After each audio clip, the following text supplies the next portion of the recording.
Hello mga ka-construct, magandang umaga po ulit sa inyo lahat. Nandito po ulit ang inyong ka-construct na si Benny, nagbabalik. At syempre ang BS Hernandez 19 TV po. Welcome back po muli dito sa aking munting channel, sa mga dati na po nating mga subscriber. At syempre sa mga bago rin lang po dito sa aking munting channel. Maraming salamat po sa walang sawa niyong pagsuporta dito sa aking channel nga po.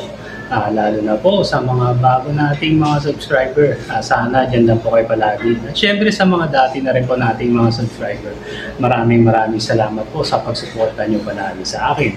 Dalangin ko po na sana ay palagi tayo nasa maayos na kalagayan at maganda ang kalusugan at mag-iingat na lang po tayo kung ano man ang gagawin natin at kung saan man tayo pupunta. Nga pala, ang content po pala natin ngayon about construction po ulit. Carpentry po muna tayo. May gagawin po tayong 3-seater na hearing table. Gagawa po tayo ng hearing table nga po. Ito po, pakita ko po sa inyo.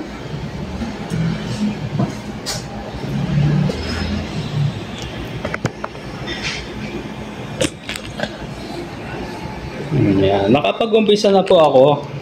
Ito nga po yung unang table. Tatlong ganyan po gagawin natin. Tapos pag-assembly na lang po natin para maging isang bow siya na ang sukat po na haba ay 220 cm nga po. Yeah, may design po yung gagawin nating hearing table. Ito po yung ating materyales. Yeah, marine plywood na 3/4. Yan nga po. Ito po ang kalalabasan ng ating project. Ayan, yan po ang pinakaharapan ng ating project nga po. Ito naman po yung likuran niya. Ayan.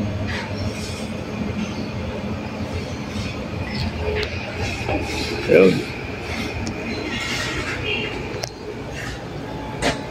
Samahan nyo na lang po ako mga ka-construct kung paano ko po gawin.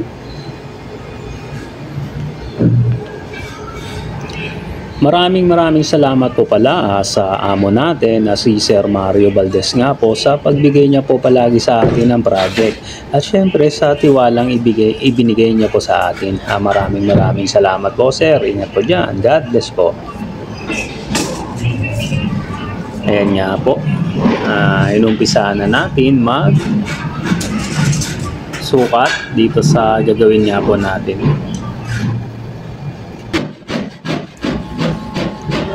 Ayan, mano-mano po muna yung pagputol natin dito sa plywood. Wala pa po kasi tayong electric tools na pamputol nga po, kaya mano-mano po muna yung ginawa natin pagputol. Dito naman po nililinis natin yung pinaka-sidings ng plywood nga na ating pinutol. Ginagrinder po natin para mawala yung mga hibla nung pinagputulan niya po. Saka para magpantay na rin po. Ginamit po natin dito, yan nga po, grinder na electric tools. Saka ang bahala po, yung flap disc. Liha po yun na pangpantay nga po.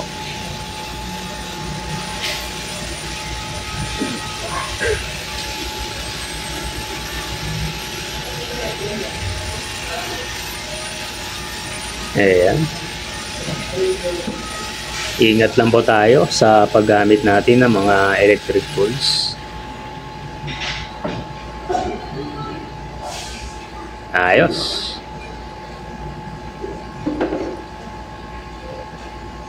Dito naman po ikakabit na natin yung cover. Mag-assemble na po tayo.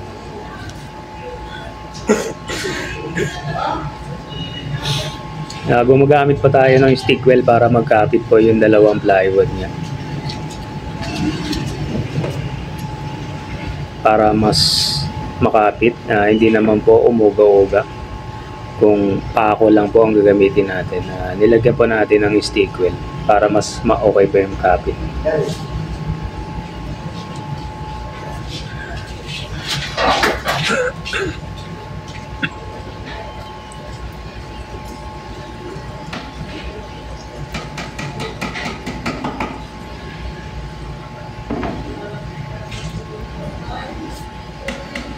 Iyo.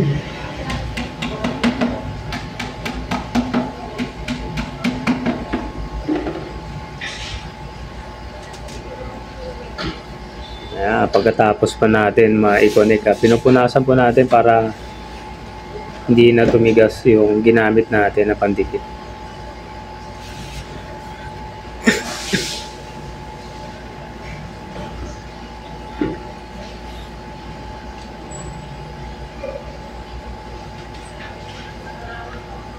Ayos.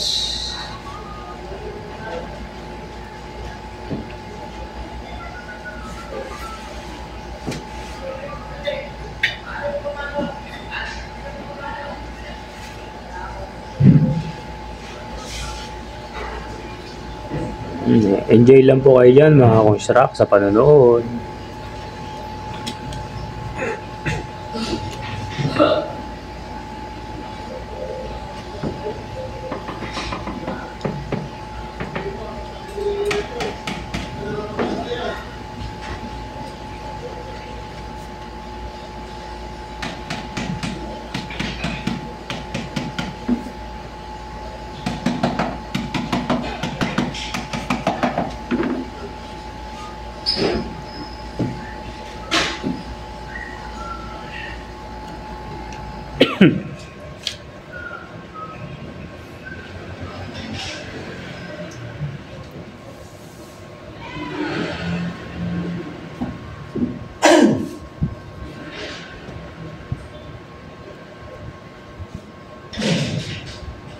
Yun nga po.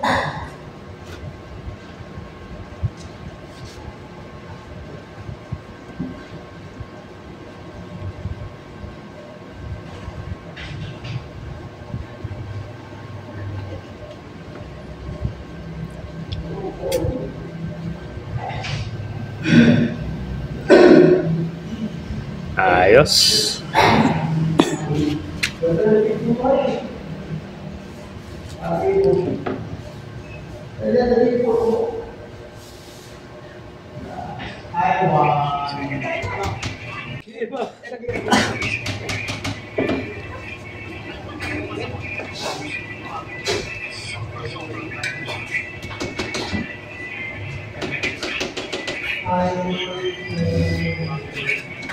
Yun.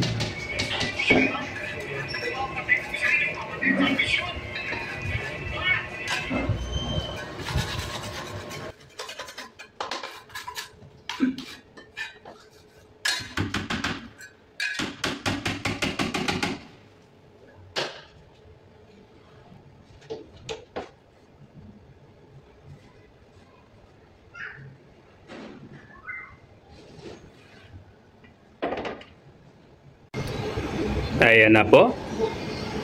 Medyo nagkakaroon na ng forma.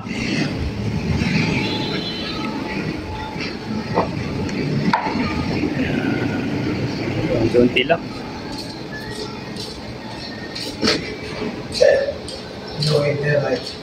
Ito po, pareho rin yan dito sa kanila.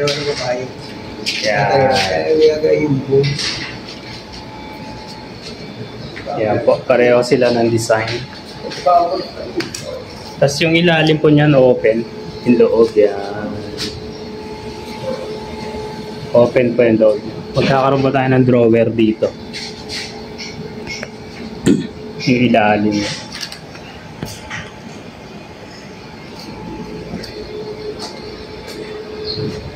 Ayos. Update ko na lang po kayo mga construct.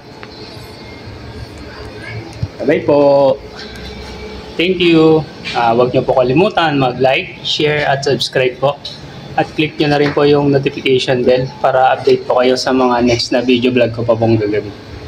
Muli po, maraming salamat mga construct. Ingat po, bye-bye po. God bless.